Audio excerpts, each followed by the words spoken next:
నమో వెంకటేశాయ. ఆలయం ఛానల్కు స్వాగతం.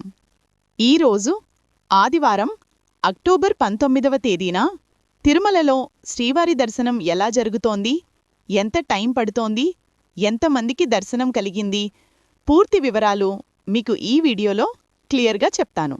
ఈ వీడియోని చూస్తున్నవారు లైక్ అండ్ షేర్ చేయడం మర్చిపోకండి. మరియు టీటీడీ వారి ప్రతిరోజు అప్డేట్లు తెలుసుకోవాలంటే మన ఛానల్ను ఇప్పుడే సబ్స్క్రైబ్ చేసుకోండి. ముందుగా నిన్న శనివారం అక్టోబర్ 18వ తేదీన శ్రీవారి దర్శనం వివరాలు తెలుసుకుందాం. నిన్న శ్రీవారి దర్శనం పొందిన భక్తుల సంఖ్య 82,136 మంది. శ్రీవారికి తలనీలాలు సమర్పించుకున్న భక్తుల సంఖ్య 29,223 మంది. మరియు నిన్న హుండీ ద్వారా శ్రీవారికి భక్తులు సమర్పించిన కానుకలు 3,49,00,000 రూపాయలు. ఇప్పుడు ఈరోజు ఆదివారం అక్టోబర్ 19వ తేదీన శ్రీవారి దర్శనం వివరాలు తెలుసుకుందాం. ఈరోజు తిరుమలలో భక్తుల రద్దీ సాధారణంగా ఉంది. ఈరోజు మార్నింగ్ వైకుంఠం క్యూ కాంప్లెక్స్లోని 27 కంపార్ట్మెంట్లలో శ్రీవారి భక్తులు వెయిట్ చేస్తున్నారు. ఎలాంటి టోకెన్స్ మరియు టికెట్స్ లేని భక్తులకు సుమారు 10 నుండి 12 గంటల సమయంలో దర్శనమయ్యే అవకాశం ఉంది. ఎస్ఎస్డి టోకెన్స్ ఉన్న భక్తులకు సుమారు 4 నుండి 6 గంటల సమయంలో దర్శనమయ్యే అవకాశం ఉంది. అలాగే 300 రూపాయల స్పెషల్ ఎంట్రీ టికెట్స్ మరియు 500 రూపాయల వర్చువల్ సేవా టికెట్స్ ఉన్న భక్తులకు సుమారు 2 నుండి 4 గంటల సమయంలో దర్శనమయ్యే అవకాశం ఉంది. గమనిక: ఇది అంచనా టైం మాత్రమే. దర్శనం టైమింగ్ అనేది భక్తుల రద్దీ వలన మార్పులు జరగవచ్చు. అక్టోబర్ 19వ తేదీకి సంబంధించిన ఎస్ఎస్డి దర్శనం టోకెన్లు అక్టోబర్ 18వ తేదీ అంటే నిన్న మధ్యాహ్నం 1 గంటల నుండి ఇచ్చారు. ప్రతిరోజు టోకెన్ల కోటా పూర్తయ్యే వరకు ఇస్తారు. ప్రస్తుతం భక్తుల రద్దీ ఎక్కువగా ఉండటం వల్ల సాధారణంగా సాయంత్రం 4 గంటలకి ఇవ్వాల్సిన టోకెన్లు మధ్యాహ్నం 1 లేదా 2 గంటలకే ఇస్తున్నారు. టోకెన్లు ఇచ్చే ప్రదేశాలు: తిరుపతిలోని రైల్వే స్టేషన్ ఎదురుగా ఉన్న విష్ణు నివాసం, బస్టాండ్ దగ్గర ఉన్న శ్రీనివాసం కాంప్లెక్స్, అలాగే అలిపిరి వద్ద ఉన్న భూదేవి కాంప్లెక్స్. ఈ 3 ప్రదేశాల్లో టోకెన్లు అందుబాటులో ఉంటాయి. మీ ఆధార్ కార్డును తప్పనిసరిగా తీసుకుని వెళ్ళండి. అయితే టోకెన్లు ఎప్పుడు అయిపోతాయన్నది భక్తుల రద్దీపై ఆధారపడి ఉంటుంది.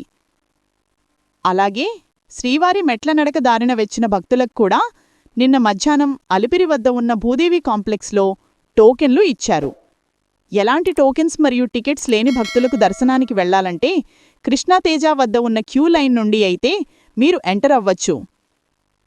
ఎస్ఎస్డి మరియు దివ్యదర్శనం టోకెన్లు ఉన్న భక్తులు మాత్రం ఏటీహెచ్ సర్కిల్ వద్ద ఉన్న క్యూ లైన్ నుంచి వెళ్లాలి. అలాగే 300 రూపాయలు మరియు 500 రూపాయలు టికెట్స్ ఉన్న భక్తులు మాత్రం వైకుంఠం 1 ముందు ఉన్న క్యూలైన్ ద్వారా వెళ్లి స్వామివారి దర్శనమైతే చేసుకోవచ్చు. తిరుమల తిరుపతి జనవరి నెల దర్శన కోటా విడుదల వివరాలు: 2026 జనవరి నెలకు సంబంధించి టీటీడీ విడుదల చేయు వివిధ దర్శనాల గదుల కోటా వివరాలు ఈ విధంగా ఉన్నాయి. తిరుమల శ్రీవారి ఆర్జిత సేవా టికెట్లు, అంగప్రదక్షిణ టోకెన్లకు సంబంధించిన జనవరి నెల కోటాను అక్టోబర్ 19న ఉదయం 10 గంటలకు టీటీడీ ఆన్లైన్లో విడుదల చేయనుంది. ఈ సేవా టికెట్లు ఎలక్ట్రానిక్ డిప్ కోసం అక్టోబర్ 21వ తేదీ ఉదయం 10 గంటల వరకు ఆన్లైన్లో నమోదు చేసుకోవచ్చు. ఈ టికెట్లు పొందినవారు అక్టోబర్ 21 నుండి 23వ తేదీ మధ్యాహ్నం 12 గంటలలోపు మనీ చెల్లించిన వారికి టికెట్లు మంజూరవుతాయి. 23న ఆర్జిత సేవా టికెట్ల విడుదల, కళ్యాణోత్సవం, ఊంజల్ సేవ, ఆర్జిత బ్రహ్మోత్సవం, సహస్ర దీపాలంకార సేవా టికెట్లను 23న ఉదయం 10 గంటలకు టీటీడీ ఆన్లైన్లో విడుదల చెయ్యనుంది. వర్చువల్ సేవలు, వాటి దర్శన స్లాట్లకు సంబంధించిన కోటాను 23న మధ్యాహ్నం 3 గంటలకు టీటీడీ ఆన్లైన్లో విడుదల చేయనుంది. శ్రీవాణి ట్రస్ట్ దర్శన టికెట్ల కోటాను 24న ఉదయం 11 గంటలకు విడుదల చేయనున్నారు. వయోవృద్ధులు, దివ్యాంగులు, దీర్ఘకాలిక వ్యాధులున్నవారు తిరుమల శ్రీవారిని దర్శించుకునేందుకు వీలుగా ఉచిత ప్రత్యేక దర్శనం టోకెన్ల కోటాను 24న మధ్యాహ్నం 3 గంటలకు టీటీడీ ఆన్లైన్లో విడుదల చేయనుంది. 25న ప్రత్యేక ప్రవేశ దర్శన టికెట్ల కోటా విడుదల. రూ. 300 ప్రత్యేక ప్రవేశ దర్శన టికెట్ల కోటాను 25న ఉదయం 10 గంటలకు టీటీడీ ఆన్లైన్లో విడుదల చేయనుంది. తిరుమల తిరుపతిలలో గదుల కోటాను 25న మధ్యాహ్నం 3 గంటలకు ఆన్లైన్లో విడుదల చేస్తారు. www.ttddevasthanams.ap.gov.in వెబ్సైట్ ద్వారా శ్రీవారి ఆర్జిత సేవలు, దర్శన టికెట్లు బుక్ చేసుకోవాలని కోరడమైనది. మీకు ఇంకా తిరుమల తిరుపతికి సంబంధించి ఎలాంటి సమాచారం కావాలన్నా కామెంట్ చేయండి, నేను రిప్లై ఇస్తాను. ఈ వీడియోని మీ ఫ్రెండ్స్ అండ్ ఫ్యామిలీకి షేర్ చేయండి. మీరు ఈ వీడియోని లైక్ అండ్ షేర్ చేయటం వల్ల మరికొంతమంది శ్రీవారి భక్తులకు ఈ వీడియో చేరడానికి హెల్ప్ చేసినవారవుతారు. డైలీ టీటీడీ వారి అప్డేట్స్ కోసం మన ఛానల్ని సబ్స్క్రైబ్ చేసుకోవడం మర్చిపోవద్దు. ఓం నమో వెంకటేశాయ.